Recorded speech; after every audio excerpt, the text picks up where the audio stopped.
Woody, non, fais pas ça! Salut, ici Martin Régaud de Rythme 105.7 et ce soir, je suis au Star Cité Montréal pour la grande première québécoise du nouveau film d'animation Histoire de jouet 4 dans lequel on peut entendre la voix de François Bellefeuille. Je suis donc allé voir François pour lui parler de son rôle et discuter avec quelques artistes présents sur le tapis rouge. Comment ça a été l'expérience d'enregistrer la voix de Fourchette?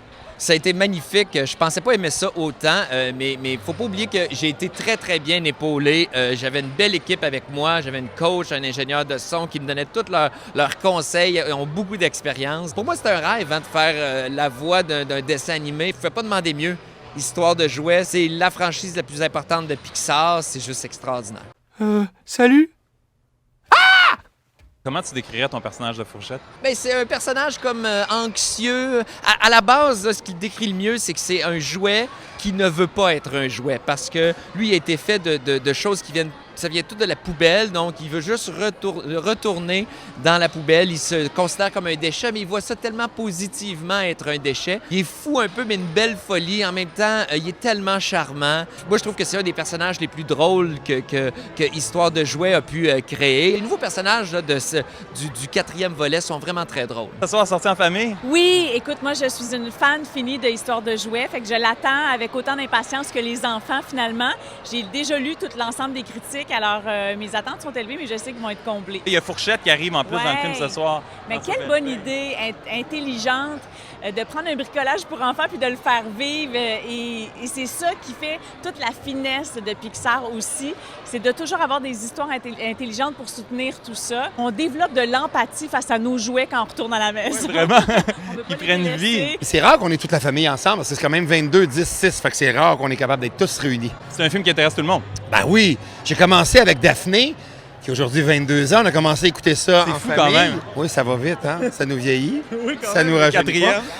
Puis d'arriver au quatrième tome, puis les enfants, les plus jeunes, ont suivi ça aussi. On est tous autant excités. Ah, mais moi, je suis une amoureuse d'Histoire de jouets. Pour vrai, c'est comme mon film d'enfance préféré. Fou fan de la série, pour vrai. Histoire de jouets, c'est mes films préférés. Le premier, ça fait quand même un bout. On était plus jeunes, hein? 95, je pense. Je l'avais en VHS, je l'ai toujours d'ailleurs.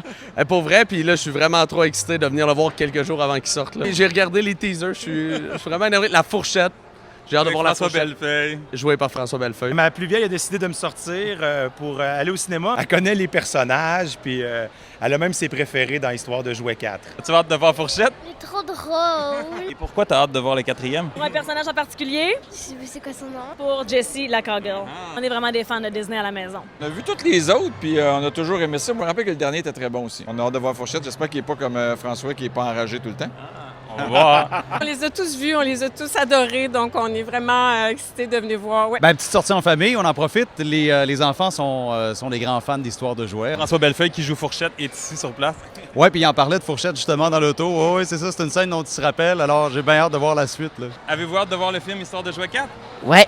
On est un petit peu énervé de voir le nouveau personnage. Avez-vous vu les 3 premiers films? La question, c'est combien de fois on a vu les premiers films? Et pourquoi est-ce qu'on devrait aller voir ce film-là? Je trouve que c'est le divertissement familial de choix pour l'été. Il y en a pour tous les goûts. Je suis certain que ça peut intéresser autant quelqu'un de 50 ans que de 7 ans. Ma fille n'est pas ici parce qu'elle a 2 ans, puis on a préféré la faire garder. Mais mon fils a presque 4 ans et il a commencé à écouter des films. Il a expliqué que j'étais la voix de Fourchette. Il le sait, tu sais. Il pourrait te le répéter, mais je sais pas, il le réalise pas. C'est un peu là. flou comme concept. C'est flou là, pour lui comme concept, mais j'ai acheté les personnages pour qu'il puisse... puis je jouais avec lui dans le salon en fin de semaine. Je faisais la voix de Fourchette pendant que j'étais stressé. Je me disais, c'est fou, j'étais stressé à faire la voix d'un personnage qui a ma voix. C'était juste un peu bizarre. Là. En terminant, est-ce que tu es capable de nous dire quelque chose dans la voix de Fourchette? Mais en fait, c'est ma voix, donc ça pourrait être...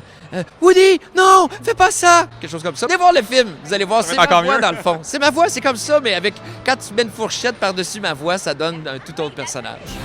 On doit le retrouver, maman. Bonnie a besoin de Fourchette. Shérif Woody, toujours prêt à sauver tout le monde.